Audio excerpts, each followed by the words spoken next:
You want to talk about a story that's completely out of left field? Get a load of this. Mediaite is reporting the following. The title is, Sean Hannity says he helped save Joy Reid from getting fired from MSNBC. Sean Hannity helped save Joy Reid. Okay, so let me read you some of this. Sean Hannity revealed Monday evening that his vocal support of Joy Reid during a time when her position at MSNBC seemed to be in serious jeopardy went a long way in helping her keep her job, and that the MSNBC host sent him a letter of gratitude in response. The stunning bit of intercable news support came as Hannity was interviewing former Senator Rick Santorum, who for many years provided a conservative voice on CNN, but he was recently ousted after he made those comments about Native Americans. He said something along the lines of like, Native American culture isn't part of American culture, or hasn't influenced American culture, or something like that. I'm paraphrasing it, I'm sure I'm butchering it, but that's roughly the gist of what he said, and he was eventually let go by CNN. Quote, I don't believe in boycotts, Senator, Hannity noted. By the way, I don't believe in them either. This is something I've said on my show many times. Quote, I have never supported one. I never will. I don't want Bill Maher fired. As a matter of fact, I defended him and did not want him fired from ABC at that time, talking about when he was on the show Politically Incorrect. And he basically said that, like, the terrorists weren't cowards because they stayed in the planes as it hit the building. They're evil, they're wrong, they're bad, but they're not cowards. That's what he said, and that got him fired from ABC. Then he pivoted to a time a few years ago when Miss Reid, then a weekend host at MSNBC, was in some hot water after past blog posts of hers came to light that featured ugly and homophobic language. Reid's future at MSNBC was in serious question, but Hannity came out publicly to defend her. Quote, I am grateful for this microphone and the platform given to me every day by my audience, Hannity said in June of 2018. I am a believer in freedom of speech for all Americans. I'm also a believer in second chances. And as someone who believes in forgiveness, I have to say, we have fallen short. That was 3 years ago, and only now is Hannity talking about his role. Quote, when Joy Reid was in trouble, I was called by an NBC executive that said that your public comments played a big role in us being able to keep her. Meaning her job, Hannity continued. She wrote me a nice note. Wow. Wow.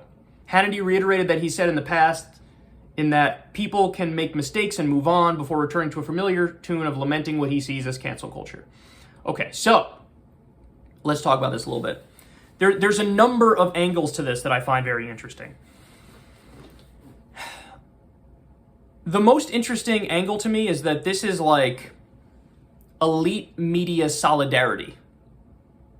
So mainstream media hosts looking out for one another in the sense that they're saying, hey, I'm on TV now, I'm getting paid, son. You're on TV now, you're getting paid, son. Let's just defend each other by any means necessary to try to make sure that we keep the gravy train going. So I think that's the overarching theme here, in my opinion. And the other thing is, by the way, I've heard from people who've been to events with these sorts of people behind the scenes that Sean Hannity is not one of those people who actually believes the shit he says on air. That he actually views himself as sort of like an actor. And his opinions are probably conservative, but not nearly as insane as he portrays himself on air. And I've heard this from a good source, so I tend to believe it. So, and that would be another reason why the ideological stuff, he was able to put it aside and stand in solidarity with a fellow mega-rich elite news host, mainstream media news host. So this is corporate media looking out for corporate media. That's a big part of this. Now, in terms of the boycott thing, I actually agree with Hannity. I do think that is a form of cancel culture. I do think that it's sort of fucked up that the government can't persecute you for shit you say, but private companies can. Your boss can. Do you really have freedom of speech if where you spend most of your time, you have to walk on eggshells and not speak your mind? You know what I mean? So I do feel like we need to have some sort of protections for people in the workplace for free speech. Now, so I agree with him on boycotts. I agree with him on free speech. Here's where he's wrong. The problem with Joy Reid, it wasn't even those homophobic, blog posts from back in the day. Because I was of the opinion when those came out, you shouldn't fire somebody for something they said years ago. You shouldn't fire somebody for something they said when not at the place where they work. In principle, I don't like that. The problem with Joy Reid wasn't the initial shit, in my opinion. Some would disagree. I think you're wrong.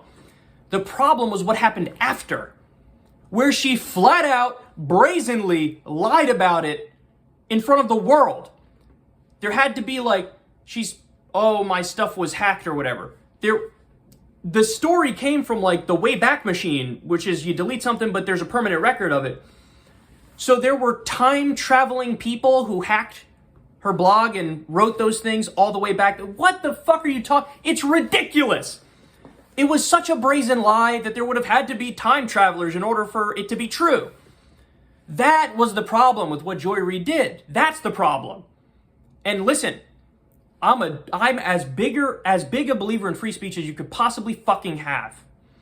But being a believer in free speech doesn't mean nobody can ever get fired for any reason ever, and you can keep your job even if you don't do your job well.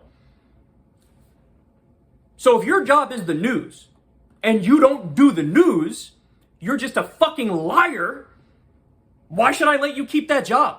I'm not firing you in that I'm restricting your free speech. I'm firing you because you were hired to do a job and you didn't do that fucking job. So there's a huge, again, nobody's a bigger supporter of free speech than I am. This is not a free speech issue. This is you're a shameless, brazen, overt liar issue. And part and parcel of doing the news, being a journalist, being a reporter, being a commentator, is that you can't fucking brazenly lie. Of course you can't. At least if you care about objectivity and truth and facts. So that would be my reaction. Again, I agree. I'm against censorship. I'm against deplatforming. I'm against boycotts, all that shit. I am. But this isn't a free speech issue. You're not allowed to go on TV, lie repeatedly and shamelessly, and then hide behind free speech when somebody's like, hey, I don't think you should do that. Maybe find a different field, one where you're actually good at the job. So that's my response. By the way, I believe that him taking this stance and talking to the NBC executive made it so that they let her keep the job. I believe that. So this is crazy. Joy Reid has Sean Hannity to thank for her continued career in mainstream media. I'm reminded of a George Carlin quote. There's a big club and you ain't in it.